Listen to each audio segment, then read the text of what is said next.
നമ്മുടെ വീട്ടിൽ പെട്ടെന്ന് തന്നെ ഉണ്ടാക്കിയെടുക്കാൻ പറ്റുന്ന ഒരു ഹെയർ സിറമാണ് കേട്ടോ ഇത്.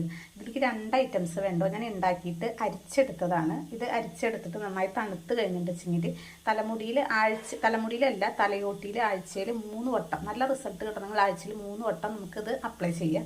തലമുടിയിൽ വേണ്ട, തലയോട്ടിയിൽ മാത്രം മതി. അപ്പോൾ ഒരു വട്ടം ഉണ്ടാക്കി കഴിഞ്ഞാൽ നമുക്ക് മൂന്ന് വട്ടം ചെയ്യാം. ഒരു വട്ടം ചെയ്ത് കഴിഞ്ഞാൽ നമ്മളത് ഫ്രിഡ്ജിൽ വെക്കുക. പിന്നെ തണവ് മാറ്റിയിട്ടാണ് പിന്നത്തെ തവണ ഉപയോഗിക്കാൻ പാടുള്ളൂ. അല്ലെങ്കിൽ നമുക്ക് തലവേദന നീരിറക്കമൊക്കെ വരും. ഇത് യൂസ് ചെയ്ത് കഴിഞ്ഞിട്ടുണ്ടെങ്കിൽ മുടി കൊഴിച്ചിൽ നല്ല പോലെ മാറും. പിന്നെ അതുപോലെ തന്നെ നന്നായിട്ട് നീളം വെക്കാൻ സഹായിക്കുന്ന ഇൻഗ്രീഡിയൻ്റ് ആണ് കേട്ടോ ഇത്.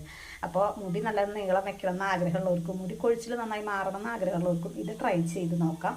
ഇത് എങ്ങനെയാണ് ഉണ്ടാക്കുന്നത് എന്നൊക്കെ എൻ്റെ വീഡിയോസിൽ ഞാൻ കൊടുത്തിട്ടുണ്ട്. ഇത് ഷോർട്ടാണ്, വീഡിയോസിൽ ഞാൻ കൊടുത്തിട്ടുണ്ട്. അപ്പോൾ എല്ലാവരും ഇത് കാണുക, ഇതേപോലെ തന്നെ ഉണ്ടാക്കിയിട്ട് അപ്ലൈ ചെയ്യുക.